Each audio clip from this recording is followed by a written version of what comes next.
O estudo da luz, né? Vou começar falando da luz como um todo.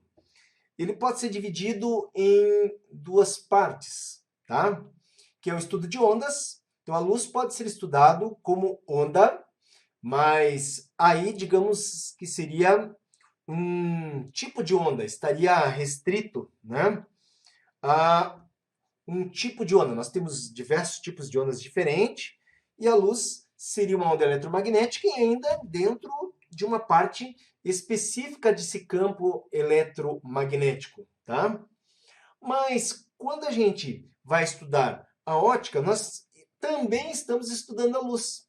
Só que o foco aqui seria o quê? Geométrico, um estudo geométrico da luz, tá? Da propagação da luz, na verdade é essa.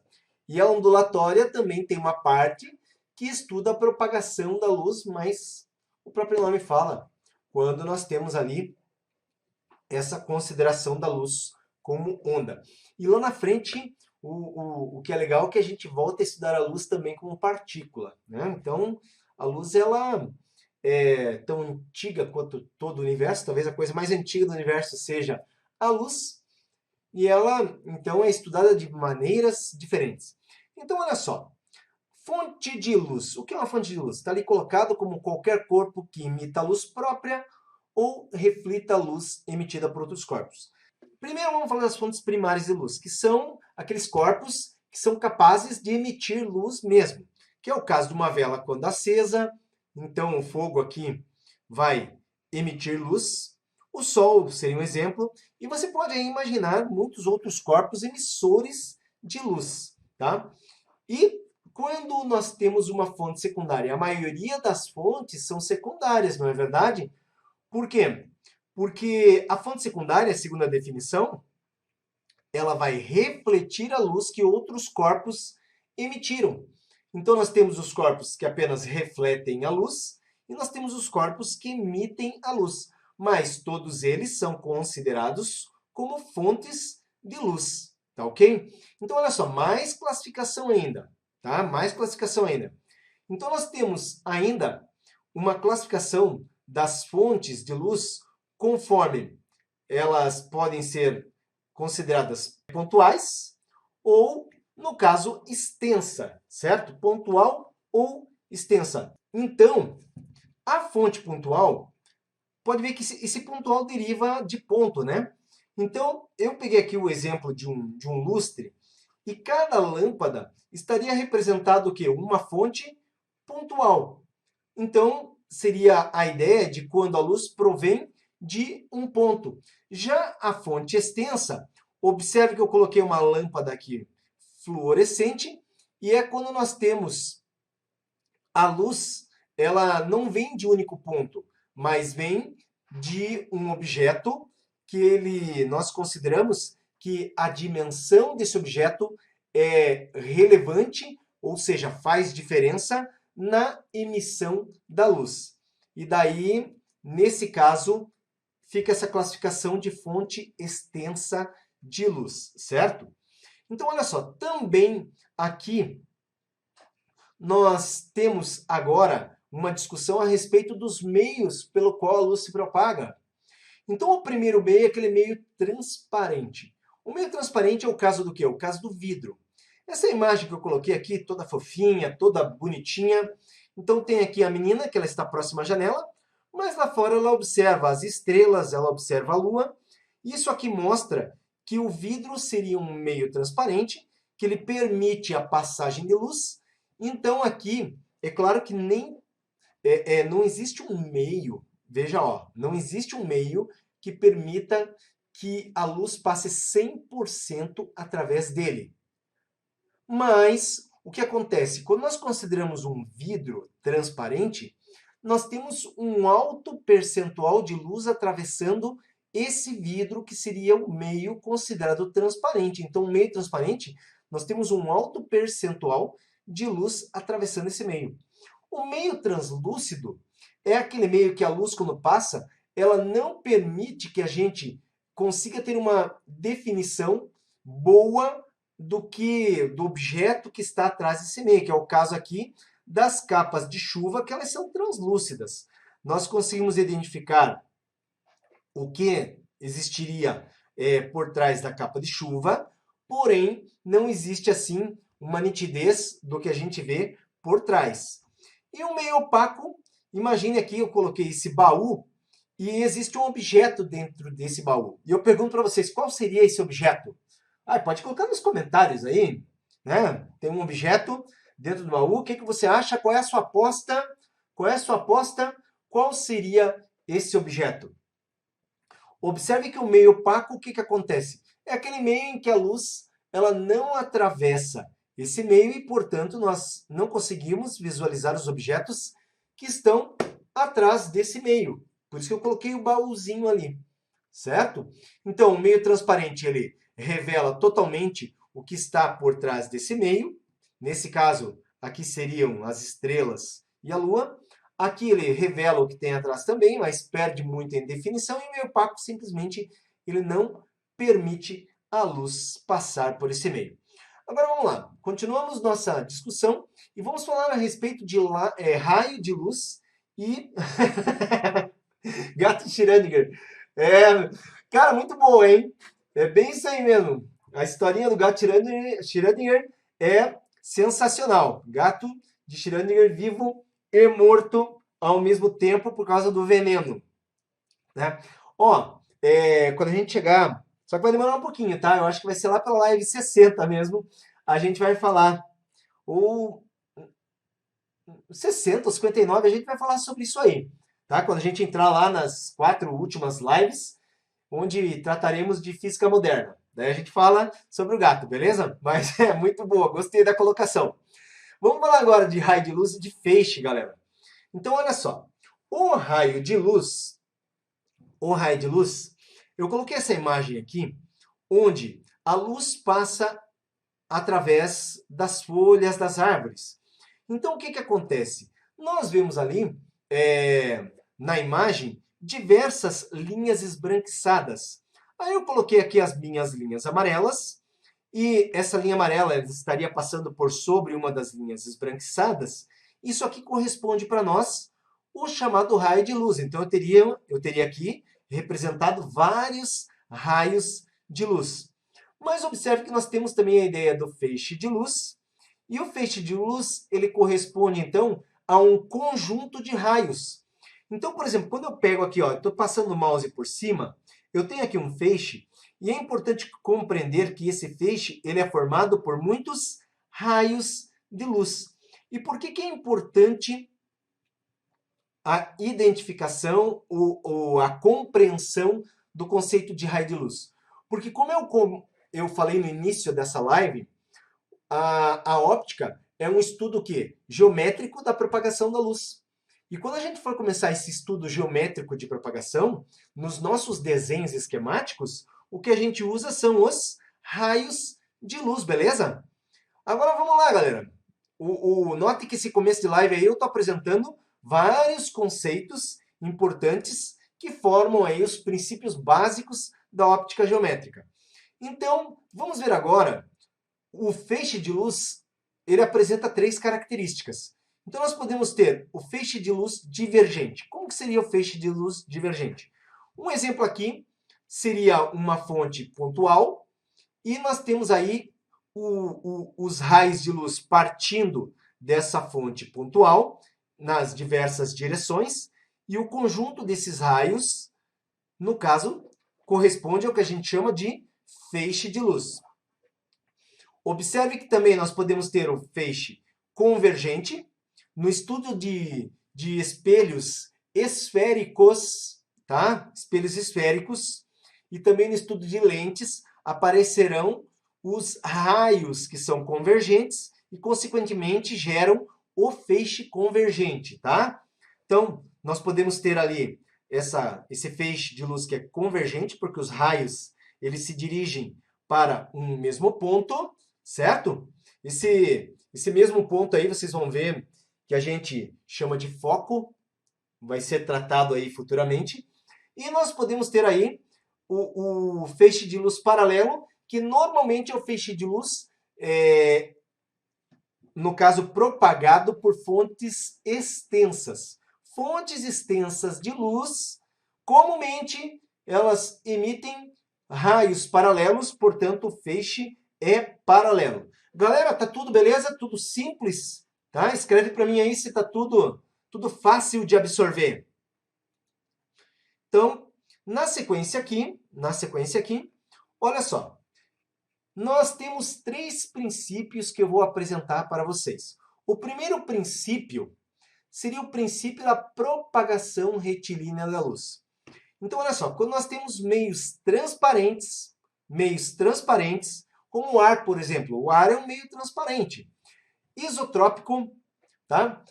Essa isotropia é um termo relativo à disposição de rede cristalina, então, isotrópico, e homogêneo, onde as partes do meio, se nós pegarmos partes diferentes do meio, essas partes do meio, elas são muito semelhantes entre si, o que forma o meio homogêneo, a luz, ela acaba se propagando em linha reta.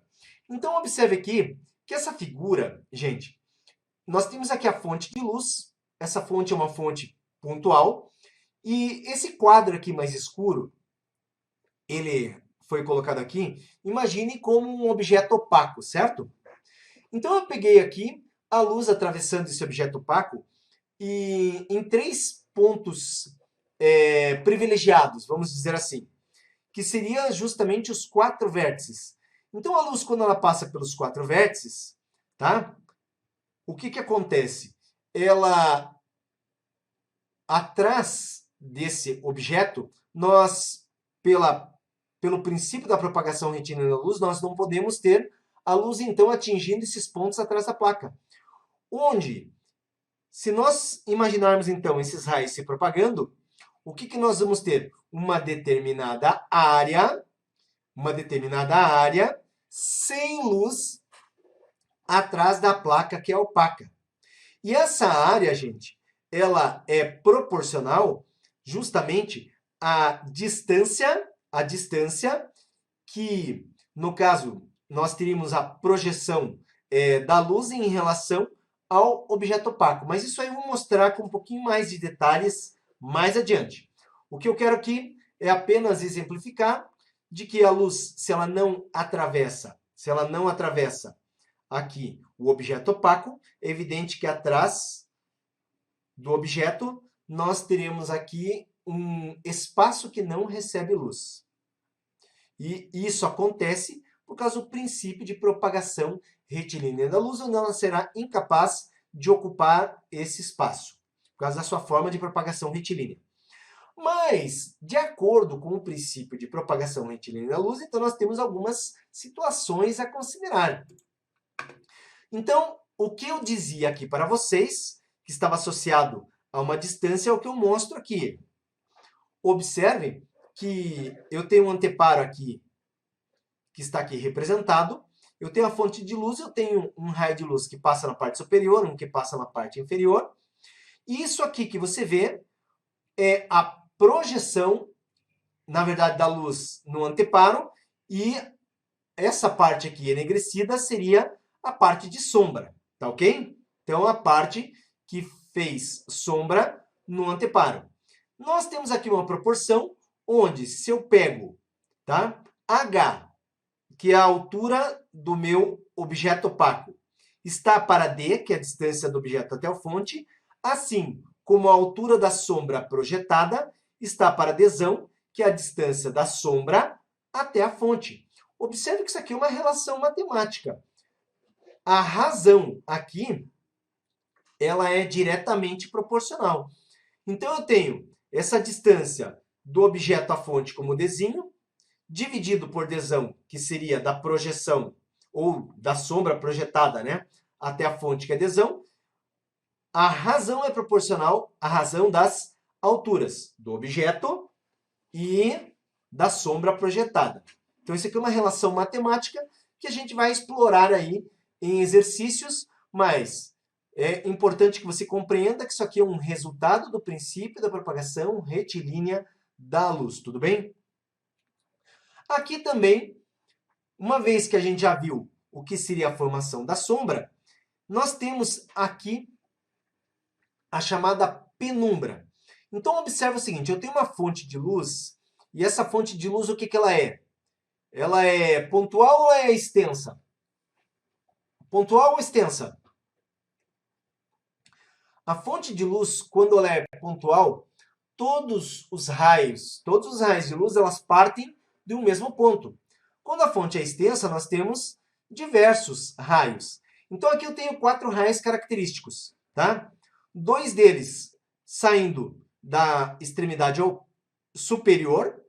Observe que um passa, aqui seria o meu objeto opaco, um passa rente à parte superior do objeto opaco, o outro passa pela parte inferior, e do mesmo modo, na parte inferior da fonte, eu tenho 2 raios, um passando pela parte superior do objeto opaco, o outro pela parte inferior. Mas observe que nós temos uma região onde nenhum único raio consegue atravessar essa região. Isso corresponde à nossa região de sombra. E nós temos aqui a região de penumbra, onde parte da luz consegue ocupar essa região. Portanto, nós temos aqui a formação de penumbra, tanto na parte superior quanto na parte inferior, certo? Então, aqui está a diferenciação entre sombra e penumbra. Sombra, nenhum raio de luz atinge a região, determinando então uma região de sombra. E quando parte da luz, uma parcela de luz consegue atingir a região, ela determina uma penumbra, tá? Também nós temos aqui o exemplo, tá, da câmara escura. A câmara escura é o princípio de funcionamento do olho humano, é o princípio de funcionamento de uma máquina fotográfica comum, né, aquelas máquinas das antigas. E a câmera escura, inclusive tem gente que até hoje faz foto utilizando câmera escura. Bons fotógrafos, aqueles fotógrafos que são estudiosos e entendem profundamente de fotografia, muitos deles fazem aí experimentos de câmera escura. Então observe que na câmera escura o que nós temos? Um objeto com uma determinada altura H colocada frente à câmera escura. Nós temos aqui um raio que parte da parte superior do objeto, outro raio que parte da parte inferior. A propagação desses raios de luz é uma propagação o quê? Retilínea. Esses raios passam pelo furo e atingem um anteparo aqui no fundo da câmera escura. Muitas vezes, esse anteparo é um filme fotográfico, esse anteparo pode ser um papel manteiga, e o que nós temos na frente da câmera escura é projetado no seu fundo, que pode ter, como eu disse, papel fotográfico ou papel manteiga para visualização. Observe que, como isso aqui é uma caixinha, a altura da imagem que se forma no fundo da câmera, né, é uma altura normalmente menor do que a altura do objeto. Por exemplo, aqui você tem condições de pegar um edifício inteiro e projetar na câmera escura com uma altura Hzinho. Você pode pegar uma árvore inteira, uma pessoa inteira e projetar no fundo da câmera. Mas observe que nós temos aqui também uma proporção de distâncias, onde eu tenho aqui Dzinho, que é a profundidade da câmera escura, e nós temos Dzão, que é a distância que o objeto está da entrada da câmera escura. Aqui também vale uma relação matemática, então existe aqui uma proporção, de forma que nós podemos dizer que a proporção das distâncias está para a proporção das alturas. E por isso que eu escrevo que vale a relação Dzinho dividido por Dzão, você tem aqui as respectivas distâncias sendo mostradas. Dzinho está para Dzão, assim como Hzinho está para Hzão. Não diferente da relação matemática que eu havia mostrado aqui para a sombra, pois segue a mesma linha de raciocínio, tá? Vamos ver agora um segundo princípio.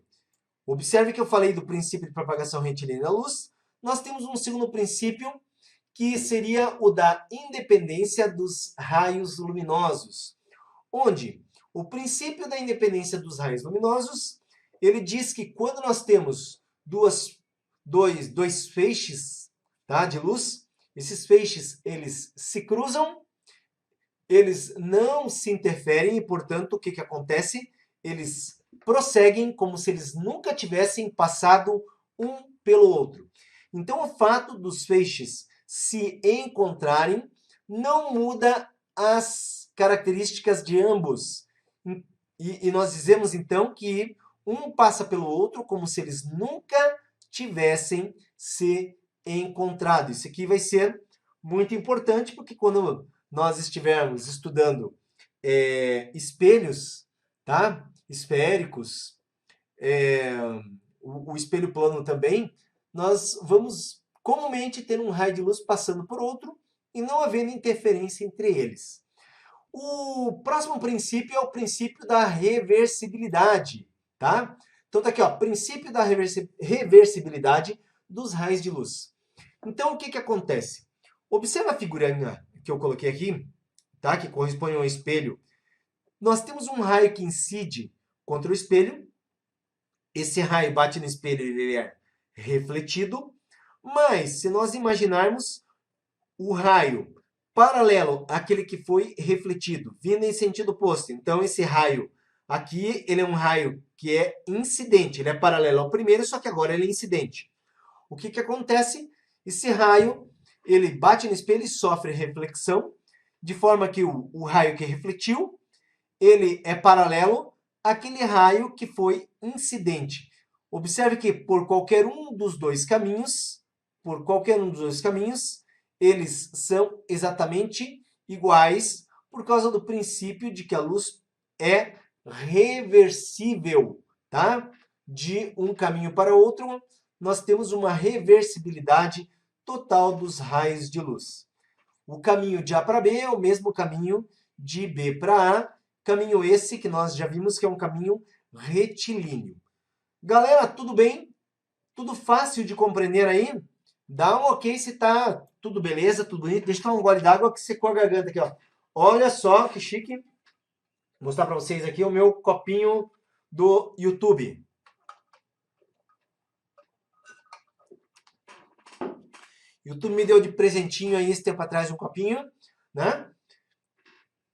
E por isso que eu fiz que a Inbox tem que aumentar o número de inscritos. Quando aumenta o número de inscritos, o YouTube manda um presentinho, tá?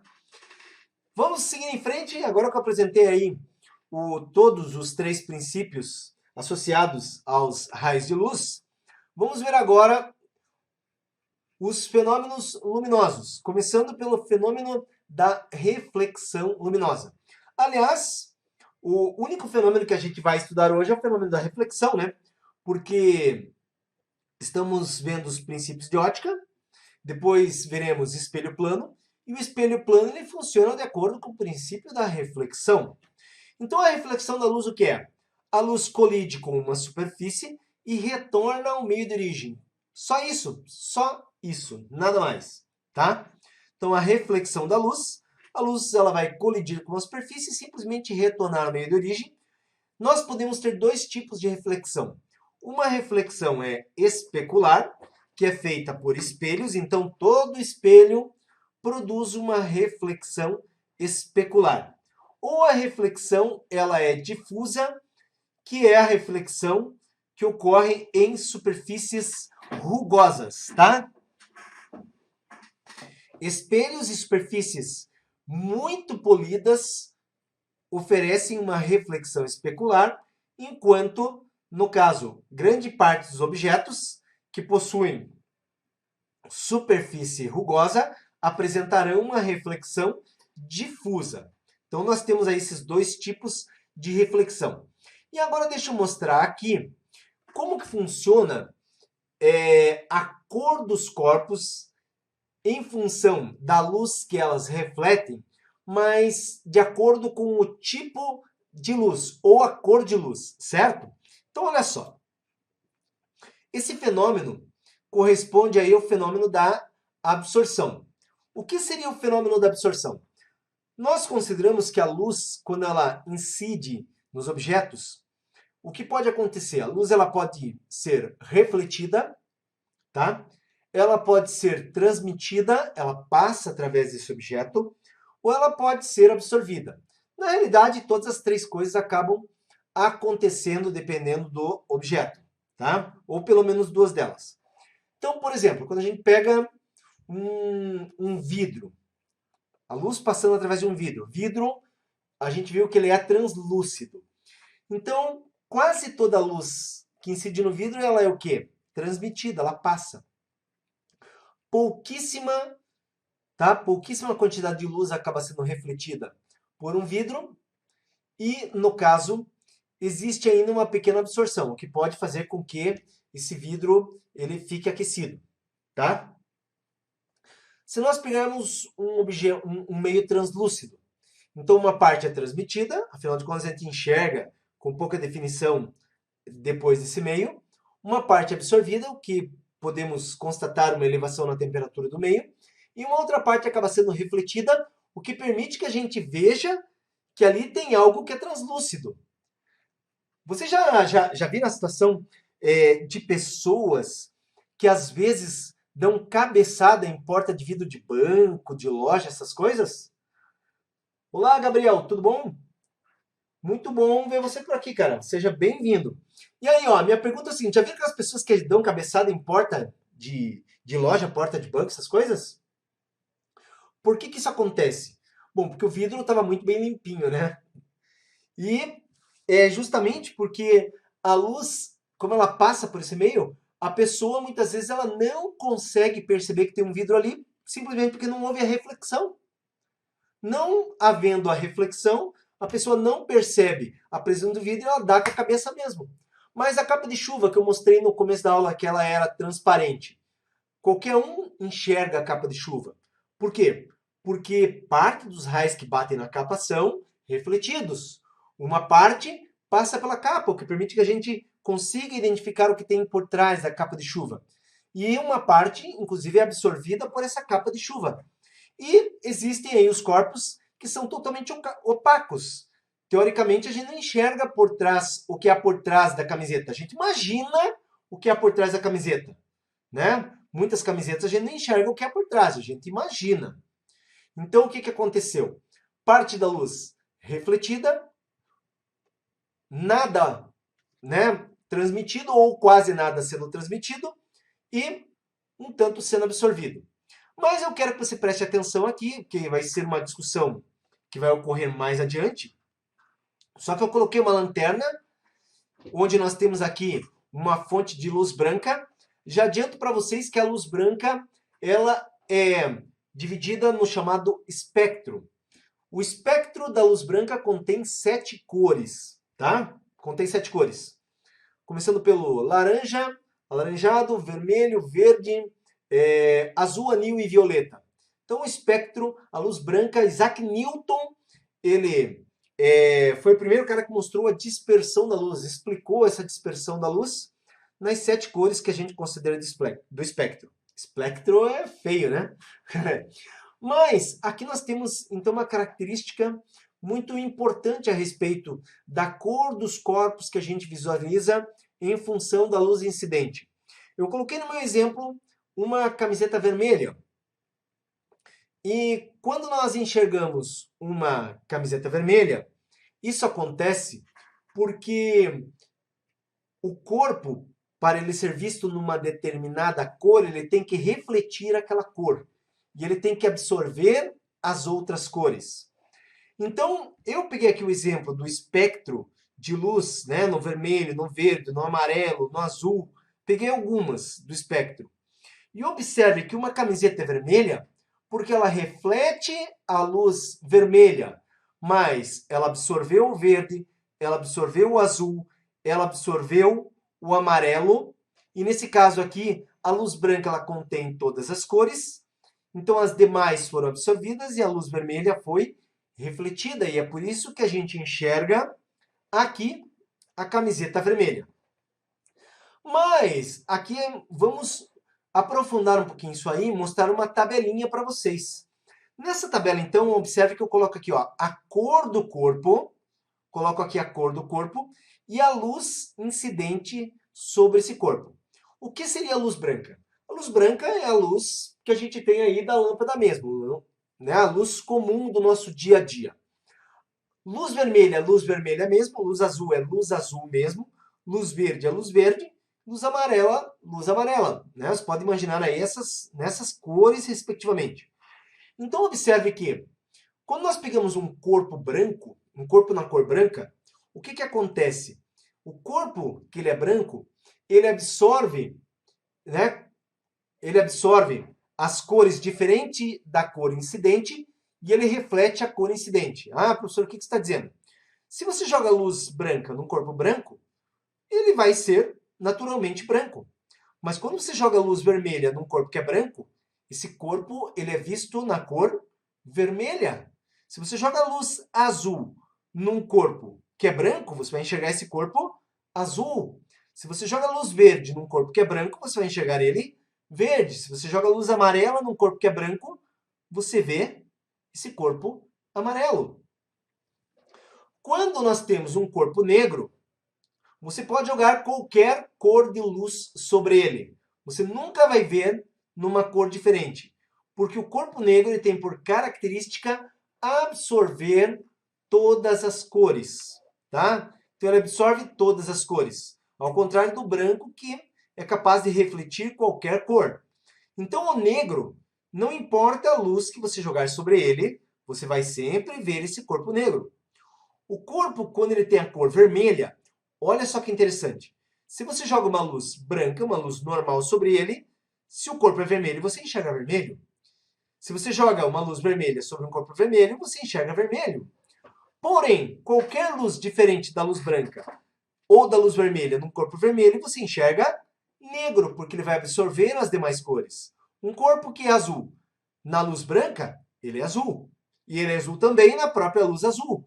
Mas nas cores diferentes do azul, você enxerga negro. E com o verde, no nosso exemplo, a mesma coisa. O verde, na luz branca, ele é verde. E ele é verde também na luz verde. Mas para vermelho, para azul e para amarelo, ele é negro. E é o que acontece aqui, ó. Se eu estou incidindo luz sobre uma camiseta, essa camiseta ela tem duas cores possíveis, concorda? Ou essa camiseta é branca, e porque eu estou incidindo luz verde, eu estou enxergando verde, ou essa camiseta, ela no caso, é verde mesmo, e eu jogo luz verde e tem que refletir o verde, por isso que a gente enxerga verde, tá? A parte da luz vermelha, ela é refratada? Sim, nós podemos ter parte da luz refratada, mas a visão seria em função do que refletiu. Tá ok, Francisco? A luz, na verdade, vamos esclarecer melhor uma coisa aqui, tá? Quando a gente tem a refração, essa refração nós temos que pegar aí um meio transparente e homogêneo, tá? Para ter aí essa ideia de refração. Porque essa luz, o que aconteceria? Ela conseguiria passar por através desse meio, que ele é transparente e homogêneo. Ela também atravessaria esse meio em linha reta e ela conseguiria chegar na face oposta desse meio, tá? Então ela entra e consegue sair. Isso seria a refração que ocorre, mas daí tem todo um estudo específico, toda uma discussão a ser feita. Quanto à questão de cores, apesar nesse caso, a questão de cores, vamos dizer que não é a refração, né? No caso de uma camiseta. No caso de uma camiseta. A camiseta, como a gente não enxerga o que tem por trás dela, é absorção mesmo e reflexão, só isso. Mas, por exemplo, a gente pode ter um vidro avermelhado, correto? Num vidro avermelhado, o que vai acontecer? Se o vidro é avermelhado e eu jogar luz verde sobre ele, eu vou enxergar esse vidro enegrecido, tá? Mas se esse vidro é avermelhado e eu jogo luz vermelha, o que vai acontecer? Inclusive eu vejo a luz vermelha sair do vidro na face oposta, porque daí teve até a refração por dentro dele, tá ok? Mas a refração vai ser discutido, começamos sexta-feira, tá? Sexta-feira eu já falo de refração aqui nessa aula. Então, galera, vamos em frente falando ainda sobre a reflexão. Então, na reflexão da luz, observe o seguinte. Vamos falar, é claro, da reflexão agora especular, porque queremos bater um papo sobre espelhos. Então, observe que nós temos aqui os elementos que eu destaco na reflexão. Então, nós temos o raio incidente, que é aquele raio que vem e bate na superfície especular ou polida. Nós temos aquele raio que bateu e voltou para o próprio meio, que é o raio refletido. Observe que nós temos essa linha perpendicular ao espelho, que é a normal, e temos um ângulo de incidência em relação ao normal e um ângulo de reflexão em relação ao normal, tá? Então, esses são os elementos que aparecem em qualquer reflexão. E representa o espelho, RI, raio incidente, RR, raio refletido, N aqui, reta normal, sempre perpendicular ao espelho, e ângulo de incidência, raio incidente com a normal, ângulo de reflexão, ângulo de reflexão, raio refletido com a normal, tá? Bom, veja o seguinte, uma vez que nós entendemos aqui esses elementos, então nós temos a primeira lei da reflexão. O que diz a primeira lei da reflexão? Olha só, o raio incidente, o raio refletido e a reta normal, o espelho, sempre estão no mesmo plano. Que plano é esse, professor? Aqui no meu exemplo, seria o próprio plano da tela, aqui do meu computador, não sei se está no computador, mas da tela do seu computador, ou da tela do seu tablet, da tela do seu smartphone. Então, você enxerga RI, RR e normal, todas essas três retas no mesmo plano. A primeira lei da reflexão estabelece que RI, normal e RR tem que estar no mesmo plano, para nós aqui, por exemplo, plano XY. Qual seria a segunda lei da reflexão? Na segunda lei da reflexão, o ângulo de incidência é igual ao ângulo de reflexão. Então, o ângulo de incidência, que é o raio incidente com a normal, é igual ao ângulo de reflexão, que é o raio que refletiu com a normal. Então, aqui é uma lei, veja, é muito importante, isso aqui é uma lei para toda e qualquer reflexão, tá? Então, olha só, já que nós vimos as duas leis de reflexão, vamos entender, gente, como funciona agora o espelho plano, tá ok? E a partir do entendimento do espelho plano, aí a gente pode partir para os exercícios. Então, o espelho plano, o que acontece? Ó, objetos e suas respectivas imagens são simétricos em relação ao espelho. Essa primeira frase, ela quer dizer que quando nós temos um objeto qualquer, que nesse caso seria o cachorrinho frente ao espelho, qualquer parte do cachorrinho que eu venha considerar, a distância em relação ao espelho é a mesma distância que a sua imagem estará em relação a esse mesmo espelho. Se eu pego o focinho do cachorrinho, está a 10 centímetros do espelho, a imagem do focinho estará também a 10 centímetros do espelho. Eu pego a orelhinha, está a 15 centímetros do espelho, a imagem também estará a 15 centímetros do espelho. Então, existe uma simetria total em relação a essa distância, certo? O espelho plano.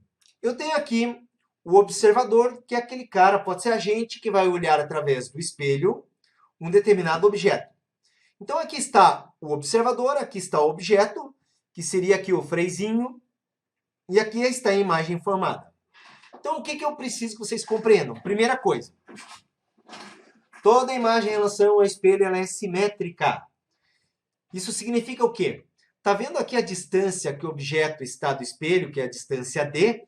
Esses risquinhos atrás dessa linha, isso aqui seria o espelho. Os risquinhos representa a parte opaca do espelho.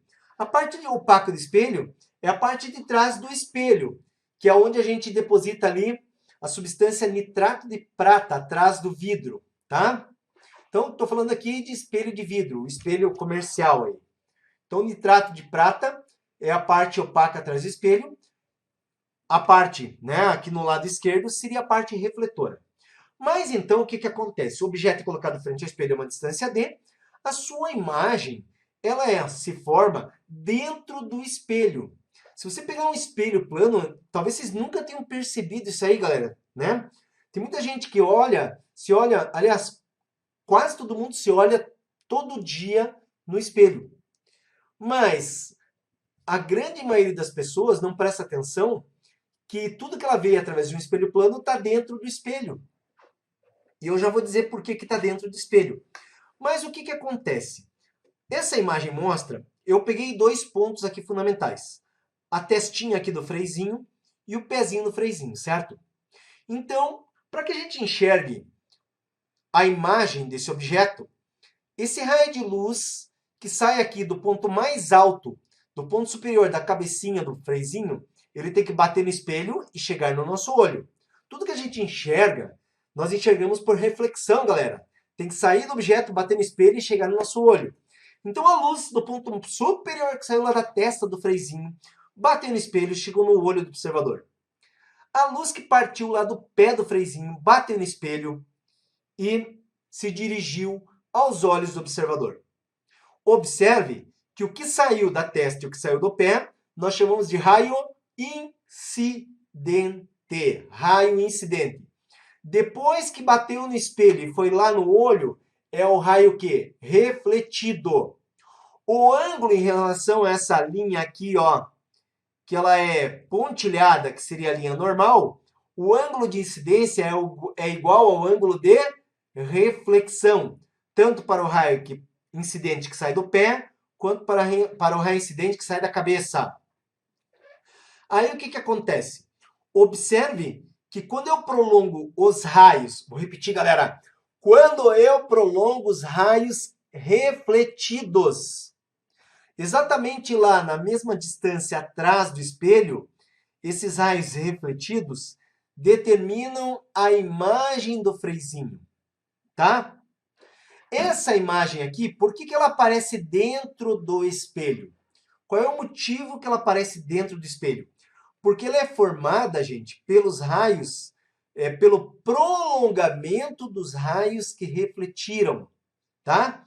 Então, ela é formada pelo prolongamento dos raios que refletiram e, nesse caso aqui, toda a imagem formada pelo prolongamento de raios refletidos é uma imagem que a gente chama de virtual, tá?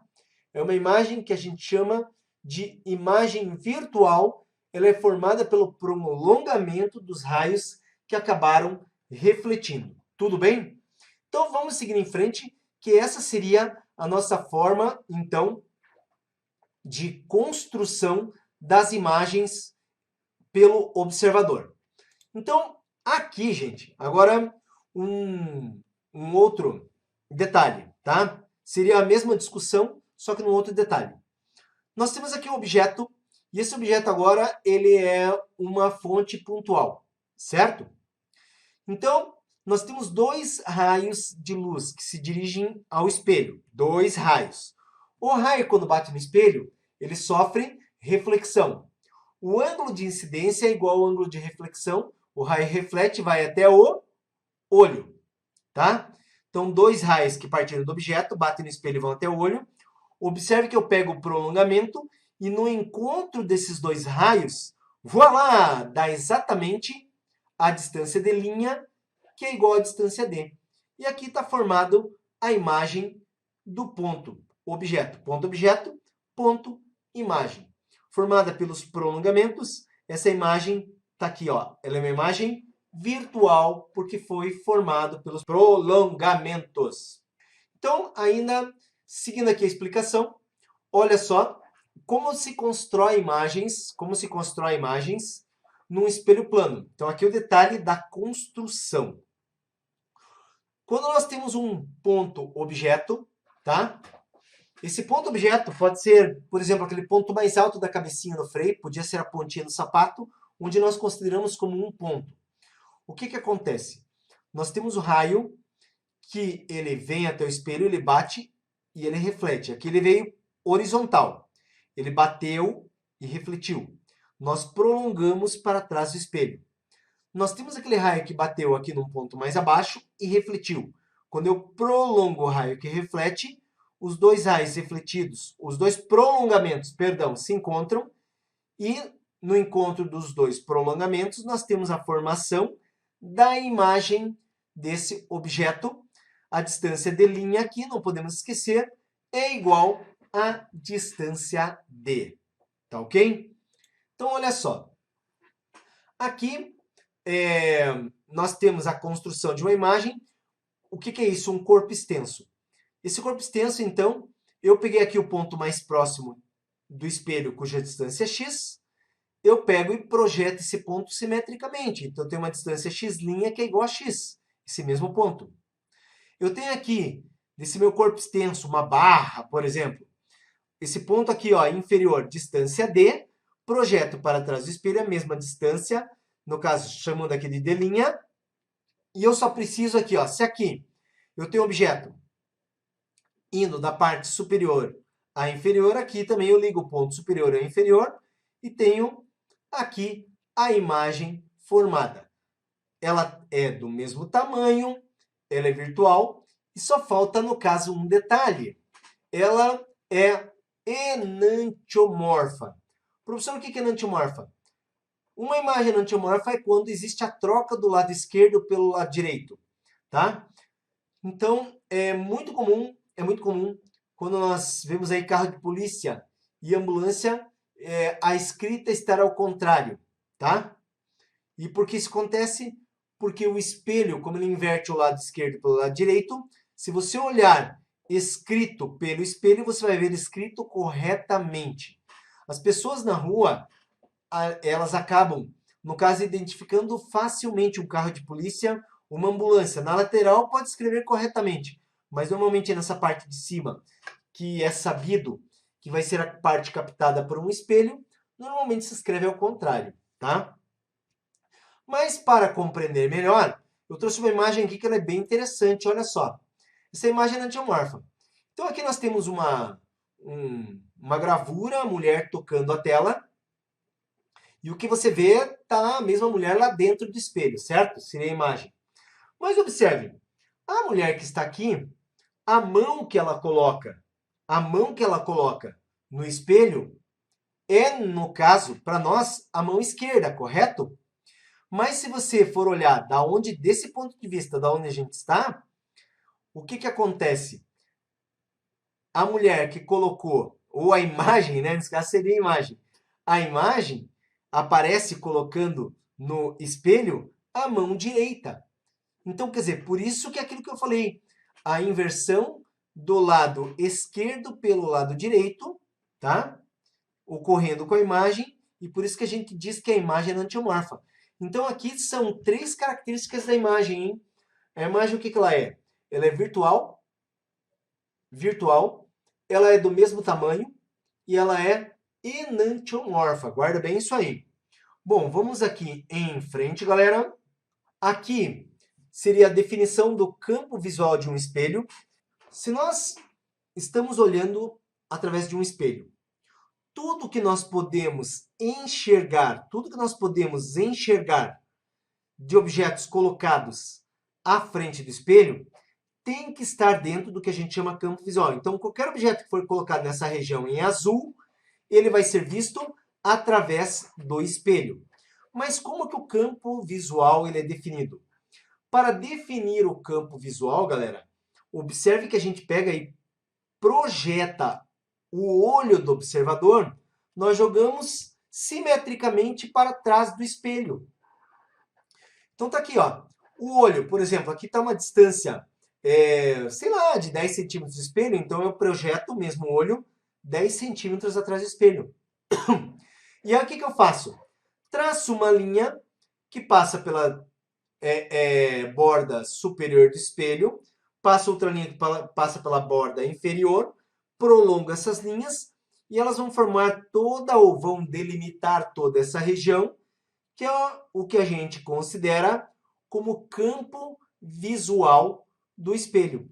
E o que eu gostaria de que você percebesse, que se eu pegar uma linha que é perpendicular ao espelho, bem nas extremidades, aqui, ó, essa linha, em relação a essa linha normal perpendicular, ela faz o mesmo ângulo que esse ângulo da linha pontilhada, tanto em cima quanto embaixo, tá?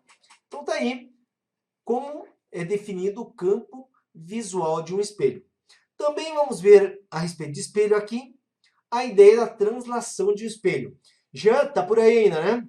Então, olha só, a translação de um espelho, nós temos o seguinte.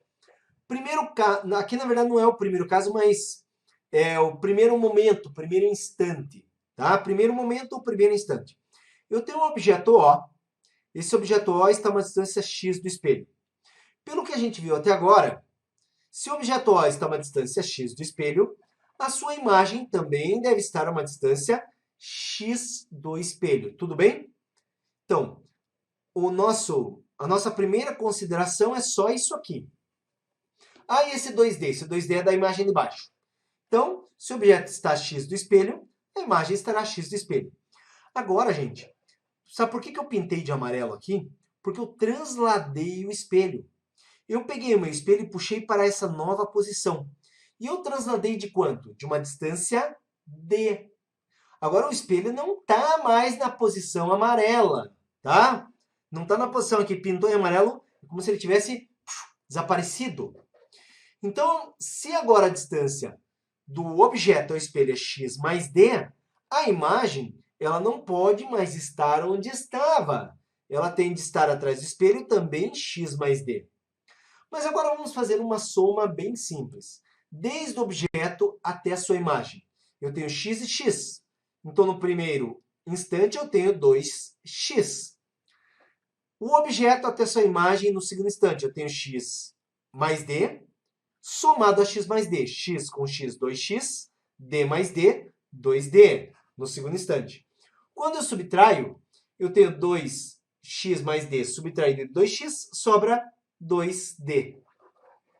A distância entre a imagem antiga, antes de mover o espelho, e a imagem nova, depois que moveu o espelho, vale 2d. Agora, não se esquece dessa informação, tá? Porque a dedução de velocidade vem agora e depende disso. Mas é bem simples, tá? A mesma figura que eu já expliquei aqui. E eu começo lembrando do seguinte, que velocidade o que é? Espaço dividido pelo tempo. Velocidade é espaço pelo tempo. Se eu isolo o tempo, galera, eu fico com tempo igual espaço por velocidade. Agora, presta atenção num detalhe. Se nós pegarmos em relação ao solo, quando o espelho é movido, a velocidade do espelho eu chamo de VE. A velocidade da imagem eu chamo de VI. Observe que quando eu movo o espelho dessa posição para essa posição aqui adiantada, a imagem é movida dessa posição para essa outra posição aqui na frente. E tudo isso ocorre simultaneamente, ou seja, no mesmo tempo. Então, observe que eu posso igualar aqui pelo tempo para a primeira situação e a segunda, porque tudo ocorre no mesmo intervalo de tempo. Então, quando eu pego ΔSE, o espaço percorrido pelo espelho, dividido pela velocidade do espelho em relação ao solo, que é VE. Isso tem que ser igual ao espaço percorrido pela imagem sobre a velocidade da imagem. Só que o espaço percorrido pelo espelho é apenas d. E o espaço percorrido pela imagem é 2d, como você vê aqui em cima. Nesse caso, simplificamos a distância d, multiplicamos cruzado e fechamos no raciocínio de que a velocidade da imagem é sempre 2 vezes a velocidade do espelho. Então, como está aqui demonstrado, a velocidade da imagem acaba sendo sempre 2 vezes a velocidade do espelho. Antes de fazer exercícios, desculpe, mas tem que tomar água. Tá acabando a água, galera. Antes de terminar o exercício, eu quero te mostrar aqui número de imagens formada por associação de espelhos. Eu não vou fazer a dedução dessa equação, eu apenas vou apresentar aqui essa equação e vou mostrar uma situação através dela, tá? Mas não é uma dedução. Veja, quando nós temos dois espelhos, e eles formam um ângulo entre si, para o ângulo formado entre os espelhos, nós podemos ter um certo número de imagens sendo formadas, tá? Então, para eu determinar o número de imagens que se formam, eu faço 360 graus, dividido pelo ângulo entre os espelhos, menos 1. Como eu disse, nós vamos aqui apenas considerar a equação, mas não vamos deduzir. Mas eu vou mostrar uma situação de associação de espelhos, mostrando o porquê dessas imagens que se formam. Então, nessa minha figura, observa aqui, eu tenho um objeto e dois espelhos fazendo 90 graus. Então, pegando o espelho E1, objeto na frente de E1, a imagem se forma simetricamente atrás do espelho e eu tenho a imagem I1, onde a distância aqui horizontal do objeto ao espelho é a mesma distância de I1 ao espelho. Mas esse mesmo objeto em relação ao espelho E2, eu tenho aqui uma distância e atrás do espelho eu tenho aqui a imagem desse objeto simetricamente. Agora presta muita atenção. A imagem 1 em relação ao espelho E2, ela forma também uma imagem simétrica. Então, eu tenho que imaginar como se esse espelho E2 ele fosse horizontal infinito. Ó, presta atenção, estou falando uma coisa importante, hein? Imagine o espelho 2 como sendo horizontal infinito, e eu tenho aqui a imagem 1 a essa distância do espelho, dessa linha aqui do espelho 2. Logo, uma imagem de 1 vai se formar simetricamente e vai ser nesse ponto. Mas observe que quando eu pego a imagem I2 em relação ao espelho 1, imaginando esse espelho também infinito, a distância de 2 até o espelho é a mesma distância da imagem atrás do espelho. E as duas imagens ficaram sobrepostas, tá? Duas imagens sobrepostas contam como uma imagem apenas. Então, do objeto O entre os dois espelhos que fazem um ângulo reto entre si, eu tenho 3 imagens formadas. Agora veja no cálculo essa comprovação. Então eu vou fazer aqui, ó. Número de imagens para esse caso que nós colocamos de exemplo. Então, n é igual a 360 sobre ângulo entre os espelhos é um ângulo reto, é um ângulo de 90 graus. Menos 1, n igual 360 dividido por 90 dá 4, menos 1, n igual a 3 imagens, que foi o que eu mostrei através do desenho aqui. Beleza? Tranquilo? Primeira questão. Tudo teria começado com a haste vertical ao Sol, que projetava sua sombra num plano horizontal demarcado. Com um ângulo de inclinação de 30 graus em relação ao solo plano, os raios solares, incidindo sobre uma haste vertical de 2,5 metros de comprimento, geram uma sombra de x metros. Um pouco mais tarde, quando o ângulo de inclinação dos raios solares é de 45 graus, a mesma sombra gerada agora é de y metros. A diferença entre x e y é de aproximadamente. Então, o negócio é o seguinte. Eu tenho aqui uma figurinha, né? Porque eu fiquei imaginando, nossa, eu vou ter que fazer esse desenho aí, vai ficar horrível. E eu fiz uma figurinha que explica isso aí, tá? Então, eu tenho uma figurinha que explica isso aí. Observa aqui, ó, a haste, o raio fazendo 30 graus em relação à horizontal, e a sombra está aqui determinada, hein, gente? Então, a sombra é aqui feita em relação ao solo. Isso aqui é a sombra. Aí, mais tarde, o raio solar no ângulo de 45 graus em relação à horizontal, e aqui nós temos essa sombra formada. Então, tá aqui, ó. Essa aqui é a região não iluminada. Não tem como os raios solares atravessarem aqui a haste e iluminarem essa região. Apesar de estar amarelo. Né? Oh, ficou amarelo, que bacana. Devia ser preto, né? Então essa região aqui ela não foi iluminada. Bom, gente, aqui, o que ele quer saber? Ele quer saber a diferença, tá? Entre x e y. Então, simples, calculo x, calculo y e tiro a diferença.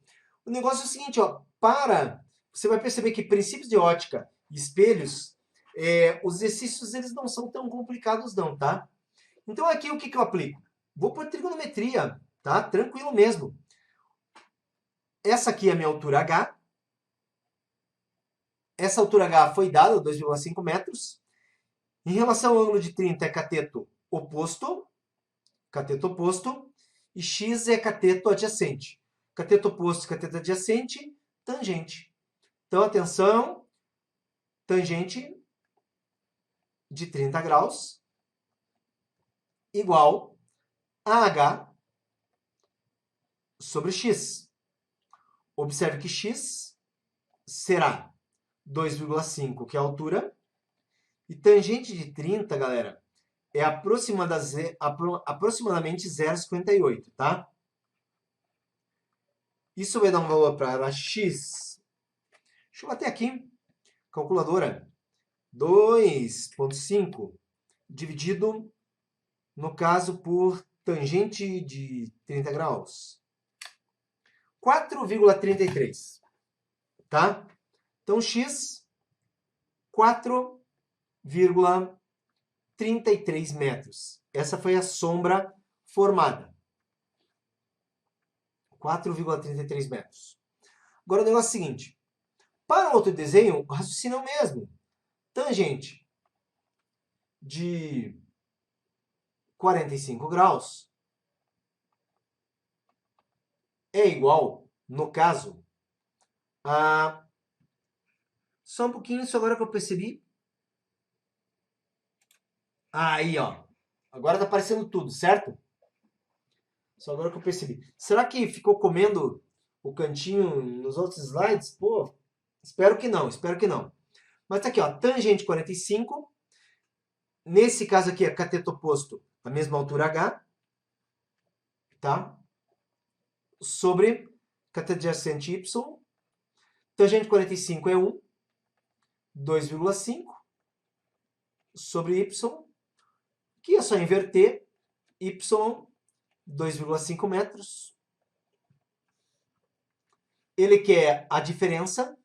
Essa diferença para nós é um delta. Esse delta seria x menos y. Isso é a diferença, tá? Então, essa diferença é 4,33 menos 2,5. E o delta, vou ficar mais para cá para não atrapalhar, 1,83 metros. Então, tá aí 1,83 metros. Resolvido nossa primeira questão da PUC de Campinas. Alternativa correta, letra B. Segunda questão. Quando um objeto O é colocado a uma distância D de uma câmera escura, forma-se uma imagem de altura I. O mesmo objeto é aproximado 6 metros desta mesma câmera. Então, quer dizer, pensa na situação que o objeto é trazido para mais próximo. E nota-se a formação de uma imagem de altura 3i. O valor de D em metros é, onde Dzinha é a distância do objeto até a câmera escura. Novamente aqui eu peguei e coloquei um desenho para facilitar essa situação, tá? Então a questão aqui é o seguinte, galera. Deixa eu mostrar aqui. Aqui é a primeira situação, quando está o objeto em frente à câmera, tá? Então está aqui o objeto, colocado lá, ó, a distância daqui até a câmera, a distância que eu estou chamando de Dzão, certo? O Dzinho é a profundidade. Aliás, deixa eu ver, não vou poder trocar, tá? Aqui está invertido, esse Dzinho, na verdade, é o Dzão. Então, peraí, deixa eu fazer uma... Ó, é o Dzão porque ele fala objeto colocado a uma distância D da câmera. Aqui, ó, objeto câmera. Então, seria o Dzão que a gente vai encontrar. Ó, o valor de Dzão. Pronto. Então, tá aqui, ó. Objeto colocado à distância Dzão da câmera, a câmera profundidade D, objeto altura H, forma uma imagem Hzinho.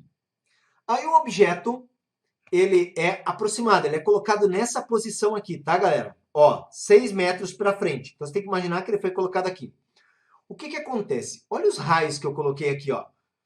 Esses raios aqui, até vou tirar, ó. A primeira situação é o objeto colocado aqui, os raios se propagam de maneira retilínea, formou a imagem lá de altura Hzinho. Aí a gente aproxima e coloca o objeto bem aqui. Aí eu tenho aqui os novos raios. Ó, ali e aqui, beleza?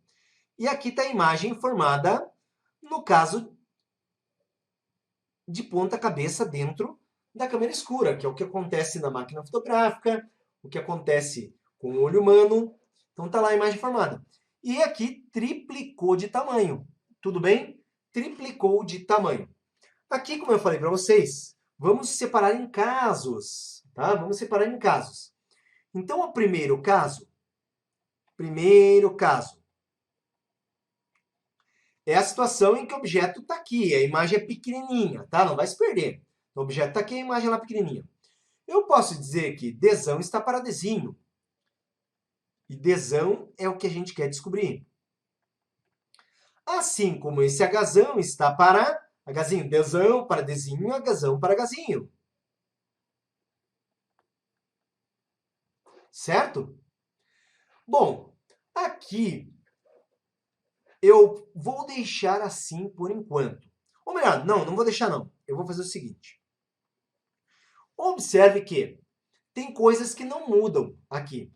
Como o quê? A profundidade da câmera que é Dzinho. Isso não muda. Mesmo que você aproxime o objeto, a profundidade da câmera é a profundidade da câmera. A altura do objeto. Você aproxima do objeto, ele não muda a sua altura. Muda a altura da imagem. Então, a Hzão é a mesma coisa. Observe que eu posso escrever que Dzinho, ou melhor, é isso mesmo, Dzinho. Hzão é o quê? Dzão, que é o que a gente quer saber. Hzinho, certo? Dzão, Hzinho. Me acompanhe agora no segundo caso. Segundo caso, nosso objeto foi 6 metros para frente. Então, ele ficou que distância da câmera? Não sei. Mas a distância que ele ficou seria D subtraindo 6 metros. Então, eu posso aqui dizer, gente, que essa distância, agora, ó, essa distância daqui até aqui está para essa. Então, eu posso dizer que Dzão menos 6 está para Dzinho, assim como Hzão está para um novo Hzinho. Então, assim como a altura H do objeto está para um novo Hzinho, que, como não é o mesmo Hzinho, eu vou chamar de Hzinho linha. Novamente, o que não muda? A profundidade da câmera, que nesse caso é D. A altura desse objeto ele só foi elevado para frente, mas a altura permanece a mesma. E novamente eu posso escrever que D vezes H é igual a H' que multiplica D menos 6. Mas, se esse termo é igual a esse termo, é a mesma coisa. Isso me permite escrever. Vou continuar na próxima tela, tá? Ah, tem um espacinho aqui, mas... Olha lá, tem um espacinho aqui, né? Que daí não precisa passar de tela. Então, ficou H' D menos 6 DH. Agora, H é a altura da imagem antes da aproximação, que ele chama de altura I. Certo? Então, H é I. E H' é a altura, depois que aproximou, 3i. Veja a substituição. Então, 3i, D menos 6, D é incógnita, igual a DH. Certo? Ou melhor, H, perdão. H é I. Observe que fazendo a propriedade distributiva, 3DI, 3i vezes 6, 18i, igual a DI. Olha só, 3DI menos DI,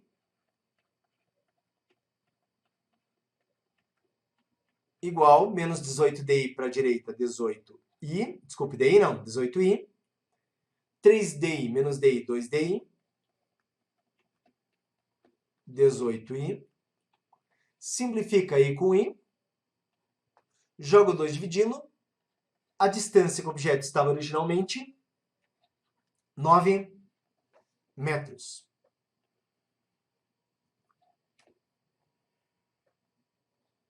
Voltemos. Resposta correta, letra D. Um estudante pretende observar inteiramente uma árvore de 10,80 metros de altura usando um espelho plano de 80 centímetros. O estudante consegue seu objetivo quando o espelho está colocado a 5 metros de distância da árvore. A distância mínima entre o espelho e o estudante é... Então, galera, a historinha aqui que o estudante quer observar através do espelho a árvore, ele está a 10... A árvore tem 10,80 metros, ele está... o espelho está a 5 metros de distância da árvore, o espelho tem 80 centímetros, e no caso, ele quer descobrir aqui, tá? Qual é a distância mínima entre o espelho e os olhos desse estudante. Bom, isso aqui também eu coloquei um desenho explicativo, que facilita muito a situação. Gente, presta atenção. Ó. Lá do topinho da árvore sai um raio luminoso, bate aqui na borda superior do espelho e vem aqui no olho do estudante observador. Lá do pé da árvore, né, vem aqui um raiozinho, bate na parte inferior do espelho, também chega no olho do observador. Beleza? Observe que nós temos aqui aquela distância de 5 metros da árvore até o espelho, a altura 10,80, a altura do espelho H, eu quero essa distância D. Mas aqui, galera, o que acontece? Esses problemas, eles são resolvidos sempre por semelhança de triângulos, tá? E presta atenção no seguinte, que eu deixei de propósito esse triângulo aqui, para te mostrar que é igual a esse que tem aqui, só que invertido, ó. É o mesmo triângulo aqui, só que invertido, e eu jogo ele para cá. Olha aí, ó. E aí eu tenho uma semelhança de triângulos. Quais triângulos? Esse triângulo aqui, ó, que ele é o triângulo A, B, C. Esse aqui seria para nós E. Não vou chamar de D porque já tem D ali. E F. Então eu estou querendo dizer que há uma semelhança de triângulos e que o triângulo A, B, C é igual ao triângulo EFC. EFC, certo? Semelhança de triângulos. Então, observe que no triângulo ABC, que é o triângulo grande, eu tenho D, e essa mesma distância D que nós temos aqui, como eu joguei para cá, essa mesma distância aqui também é D.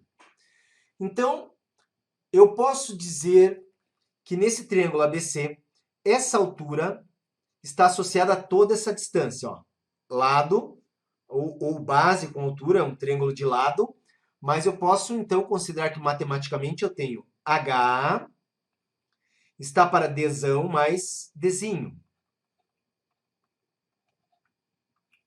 Assim como no triângulo pequeno, essa alturinha aqui que foi sobreposta Hzinho está para Dzinho. Me acompanha agora que vem a substituição. Então, H, 10,80, altura da árvore, está para Dzão, 5, mais Dzinho incógnita. Aqui, altura do espelho, 0,8, está para Dzinho, incógnita. Multiplica cruzado. 10,8D é igual. Cuidado que aqui tem propriedade distributiva. Vou colocar aqui, ó. Vai ficar 0,8, que multiplica 5 mais D. 10,8, 0,8 vezes 5 dá 4, mais 0,8D. Jogo 0,8D lá para o lado esquerdo e vai ficar 10,8 menos 0,8, ou seja, 10D igual a 4. A distância que ele fica dos olhos do estudante fica 4 por 10, o que dá 0,4 metros. 0,4 metros corresponde o quê? 40 centímetros. Mas as respostas estão em metros mesmo, tá? Então, tá aqui, ó, a resposta correta, letra A.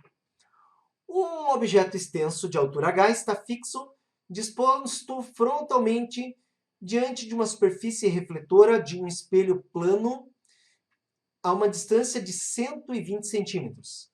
Aproximando-se o espelho do objeto de uma distância de 20 centímetros, a imagem conjugada nessa condição encontra-se distante do objeto D. Muito fácil essa questão. Eu coloquei aqui um desenho autoexplicativo. Veja, essa distância aqui que o objeto está do espelho é 120 centímetros. Então, aqui tem que ser também 120 centímetros. Aí ele fala, aproximando-se o espelho do objeto, uma distância de 20 centímetros. Aqui, no caso, eu acabei movendo, né, o objeto no meu desenho. Mas se aproximar 20 de algo que antes estava 120, agora vira só 100. E essa distância do espelho até a imagem terá de ser também 100. E a pergunta é, tá? Nessa condição, encontra-se, né, a imagem conjugada nessa condição, encontra-se distante do objeto. Então, ele pergunta qual é a distância entre esse objeto e essa imagem. Muito fácil, né? 100 mais 100, 200 centímetros. Resposta correta, então, aqui, letra C.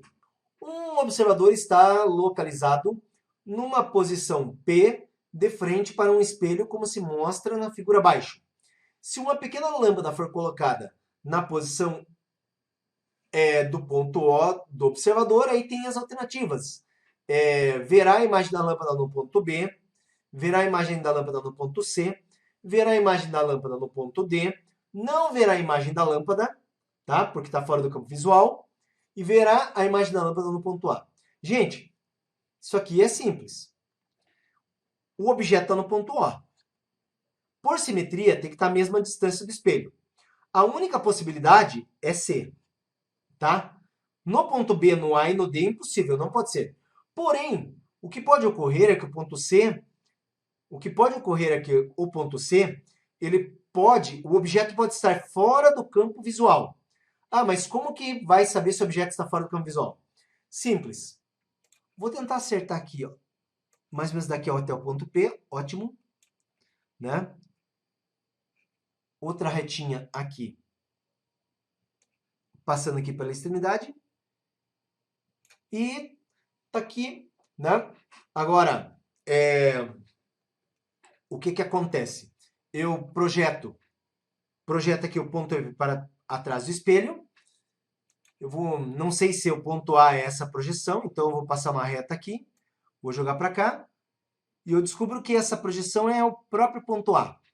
Então, o campo visual do espelho está aqui representado, tá? Está aqui representado daqui para cá e daqui para cá. Pode ver que do ponto A eu fiz passar pela borda, e esse campo visual, galera, agora ele está aqui, ó. Daqui até aqui, daqui até aqui, daqui até aqui. Aí, ó. Olha lá, ó. Então, dá para enxergar o objeto? Porque aqui, veja a explicação. Você só enxerga, ó, presta atenção nisso. Você só enxerga C se o ponto O estiver dentro dessa parte pintada de azul, que é o campo visual. Se o objeto O estiver fora dessa região, ele não é possível enxergar imagem alguma, tá? Então isso é muito importante. O próprio objeto tem que estar dentro desse campo visual, porque daí a imagem dele certamente será vista atrás do espelho. Se não estiver dentro desse campo visual, não tem como. Como ele pediu, né? Qual seria a imagem do objeto O? É C. Como O está dentro do campo visual, então C de fato é visto. Resposta correta dessa questão fica, no caso, verá a imagem da lâmpada no ponto C. E daí fechamos a questão.